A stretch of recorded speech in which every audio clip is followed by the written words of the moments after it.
Assalamualaikum warahmatullahi wabarakatuh. Perkenalkan, kami dari kelompok 9 yang pada pertemuan kali ini di mata kuliah Ekonomi Internasional kami akan membahas tentang peran tenaga kerja dan manajemen SDM dalam bisnis internasional.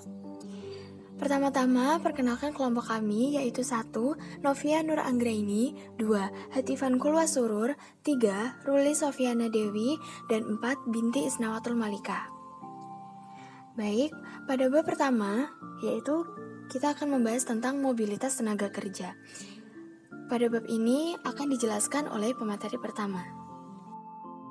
Saya Novia Nur Anggraini, NIM 221, akan menjelaskan mengenai mobilitas tenaga kerja. Mobilitas tenaga kerja adalah pergerakan atau peralihan geografis dan pekerjaan tenaga kerja. Mobilitas tenaga kerja yang paling baik diukur dari kurangnya hambatan yang terjadi dalam proses peralihan. Mobilitas tenaga kerja merupakan salah satu faktor penting dalam studi ekonomi, karena melihat bagaimana tenaga kerja sebagai salah satu faktor utama produksi dapat mempengaruhi pertumbuhan dan produksi. Terdapat dua jenis utama mobilitas tenaga kerja, yaitu yang pertama, mobilitas geografis mengacu pada kemampuan pekerja untuk bekerja di lokasi tertentu. Mobilitas geografis dapat melibatkan pergerakan faktor lintas industri dalam wilayah yang berbeda. Yang kedua yaitu mobilitas pekerjaan, mengacu pada kemampuan pekerja untuk mengubah jenis pekerjaan. Adanya ketimpangan antara satu wilayah dengan wilayah lainnya mendorong terjadinya mobilitas tenaga kerja. Penduduk memilih bekerja di pusat perekonomian yang memberikan upah dan kesempatan kerja lebih tinggi dibandingkan daerah tempat tinggalnya. Yang perlu menjadi catatan adalah bahwa Indonesia memiliki kecenderungan surplus tenaga kerja sehingga masalah ketenaga kerjaan termasuk mobilitas ini menjadi yang sangat penting. Mobilitas dikategorikan berdasarkan pada tujuan mobilitasnya, yakni mobilitas permanen tujuannya adalah untuk menetap di daerah tujuan dan mobilitas non-permanen bila tidak ada niat untuk menetap. Dua hal ini penting bagi terlaksananya pembangunan manusia seutuhnya, terutama di era otonomi daerah. Apalagi jika analisis mobilitas tersebut dilakukan pada suatu wilayah administrasi yang lebih rendah daripada tingkat provinsi. Tingkat mobilitas penduduk baik permanen maupun non-permanen justru akan lebih nyata terlihat pada unit administrasi yang lebih kecil seperti kabupaten, kecamatan, dan kelurahan atau desa. Selanjutnya yaitu faktor yang mendorong mobilitas tenaga kerja. Faktor yang mendorong mobilitas tenaga kerja menurut Speer dalam publikasi BPS yaitu faktor struktural seperti sosio-demografis. Kepuasan terhadap tempat tinggal atau hidup, life satisfaction, kondisi geografis daerah asal, dan karakteristik komunitas atau sosial. Faktor lainnya adalah transformasi struktural ekonomi tidak sejalan dengan transformasi tenaga kerja.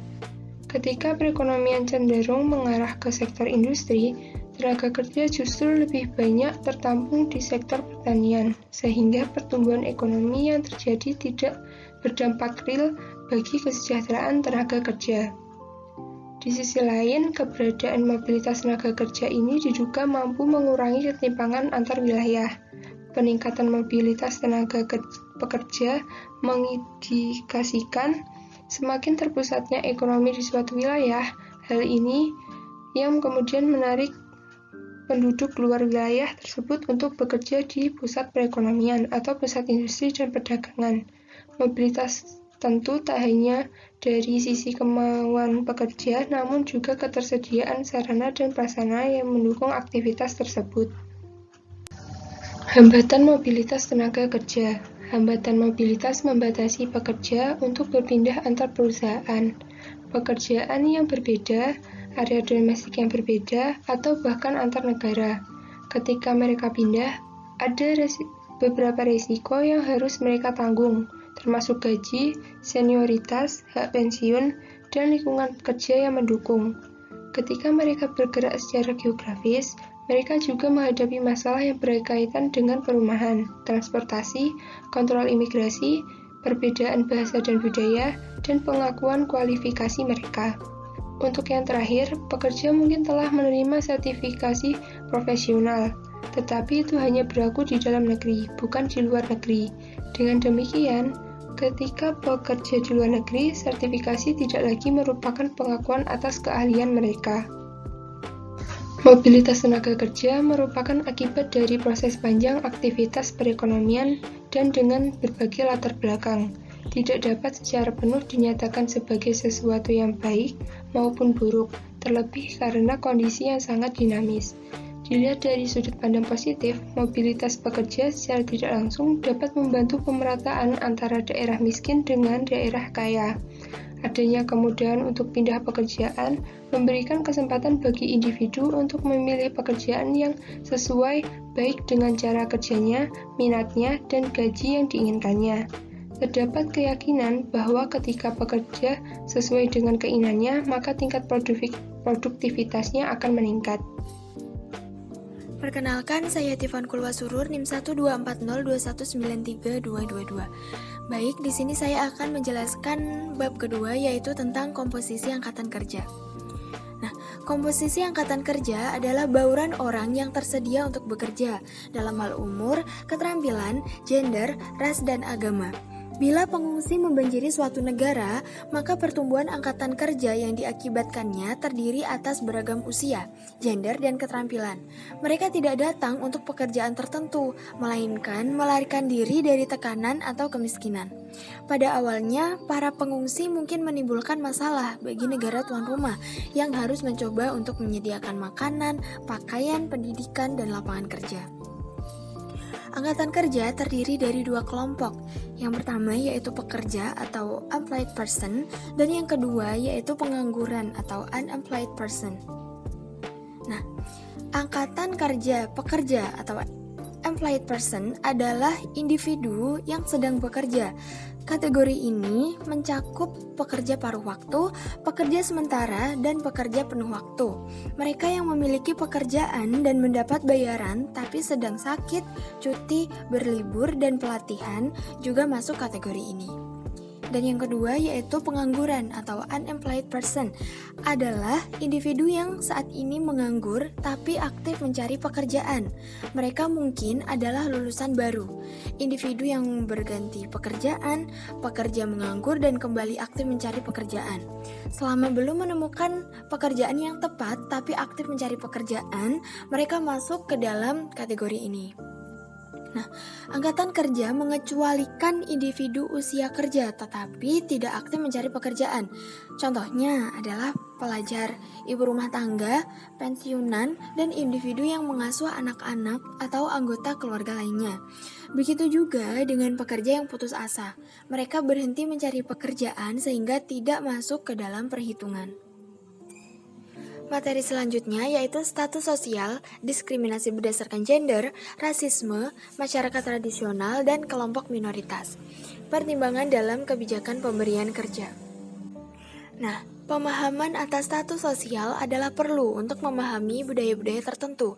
Di sebagian kebudayaan, pembagian sosial adalah lebih ekstrim dibandingkan dengan di kebudayaan lainnya. Pertimbangan dalam kebijakan pemberian kerja. Nah, pada contoh kali ini, yang pertama yaitu di negara Inggris. Di Inggris, sebagian orang mengatakan bahwa sistem kelas di Inggris telah terkikis, tetapi orang-orang di sana masih diklasifikasikan berdasarkan aksen yang mereka peroleh di rumah dan di sekolah. Pada negara kedua yaitu di India. India ada masyarakat di mana status seseorang ditetapkan berdasarkan kasta, di mana orang tersebut dilahirkan. India merupakan suatu contoh ekstrim dari sistem kasta dan pertikaian antar kasta yang berakibat pada pembunuhan atau pembakaran rumah yang masih terjadi antar kasta atas Hindu dengan kelompok tidak tersentuh, yang oleh Mahatma Gandhi disebut sebagai Harijan atau anak-anak Tuhan. Oleh karena itu, calon pemberi kerja harus berhati-hati apabila mempekerjakan orang-orang kasta atas Hindu dengan orang-orang harian dalam satu kelompok kerja.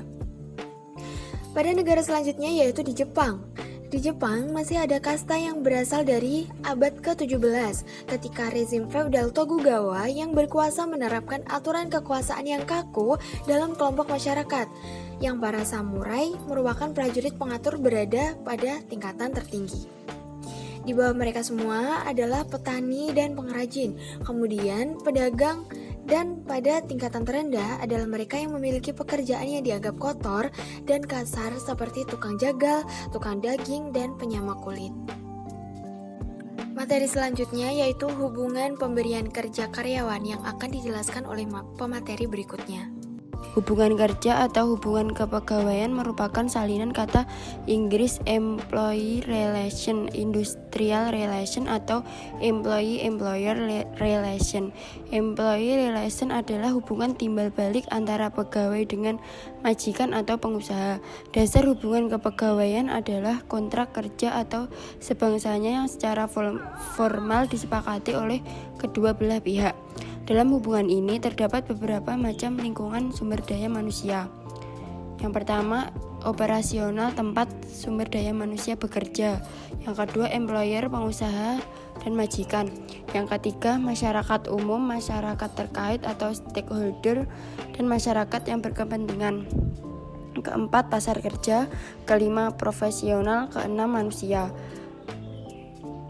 Selanjutnya, perbedaan regional atau budaya dalam kondisi tenaga kerja.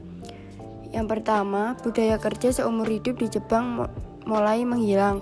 Yang kedua, menurunnya tingkat kelahiran orang Jepang bisa menciptakan pekerjaan-pekerjaan dan masalah-masalah. Yang ketiga, terdapat 250 juta pasang tangan kecil di seluruh dunia. Yang keempat, perusahaan internasional dari negara maju harus menyesuaikan praktik-praktik tenaga kerja mereka supaya sukses di negara berkembang.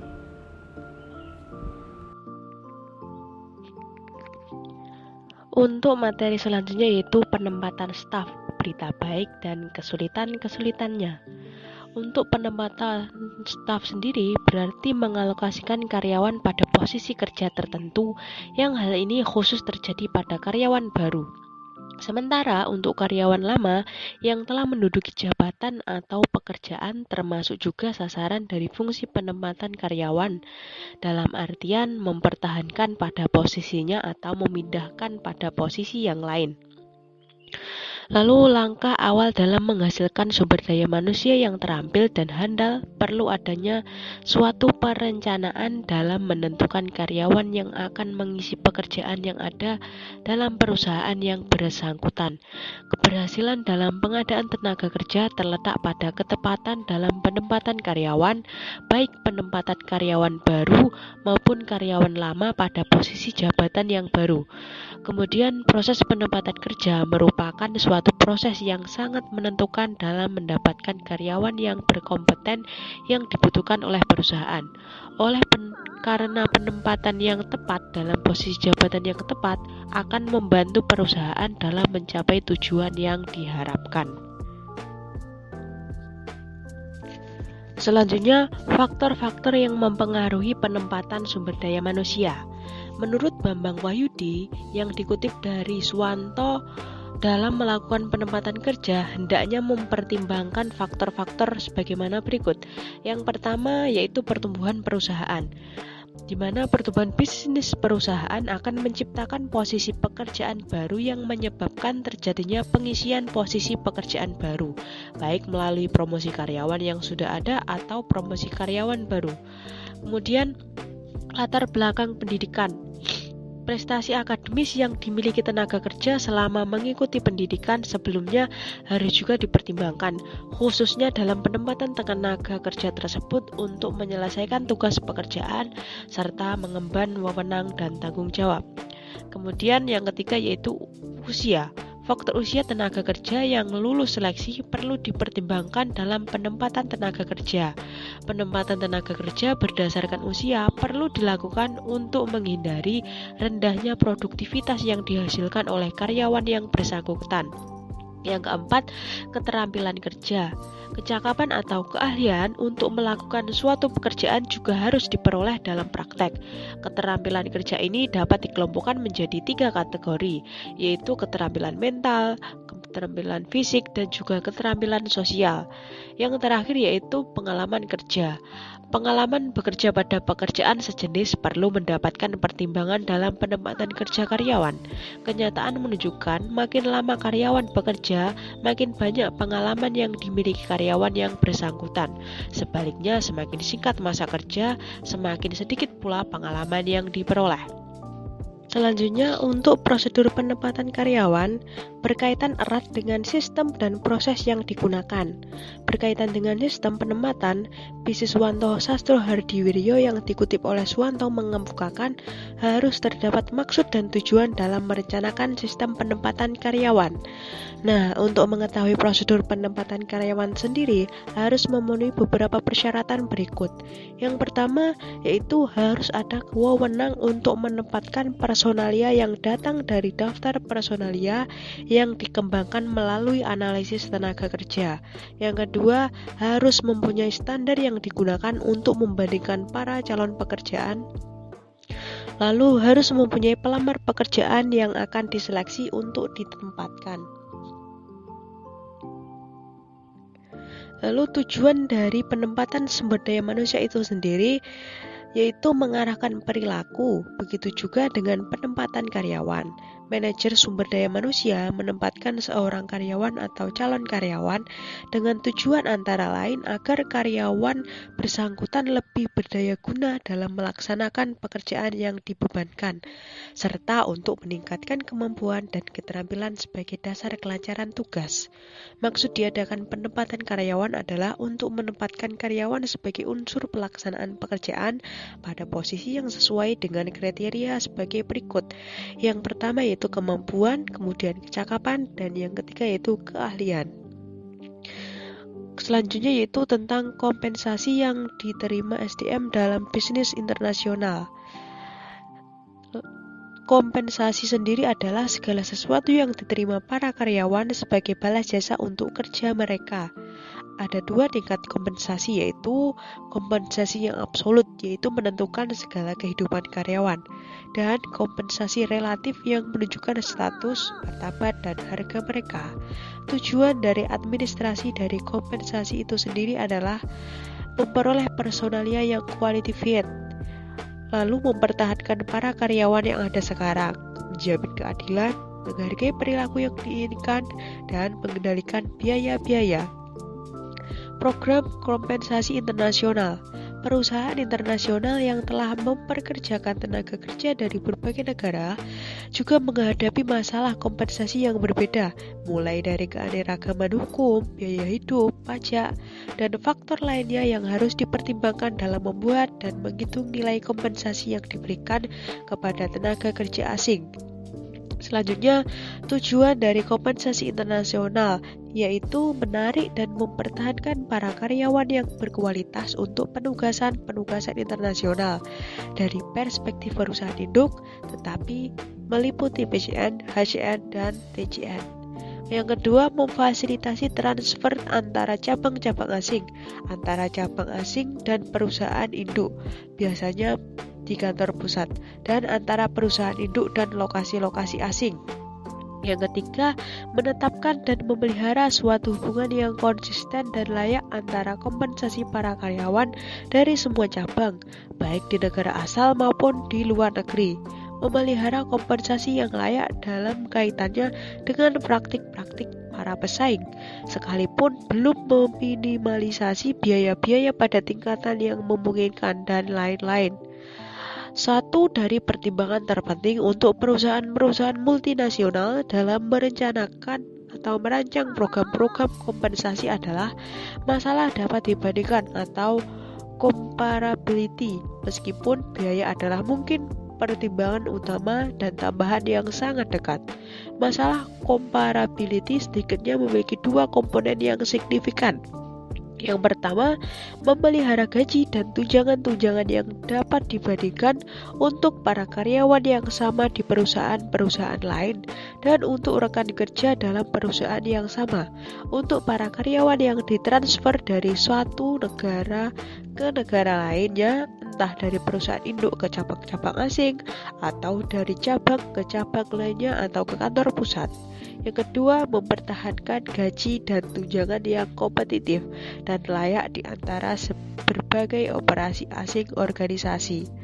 Baiklah, itu tadi pemaparan dari kelompok kami. Ada kurang lebihnya mohon maaf. Wassalamualaikum warahmatullahi wabarakatuh.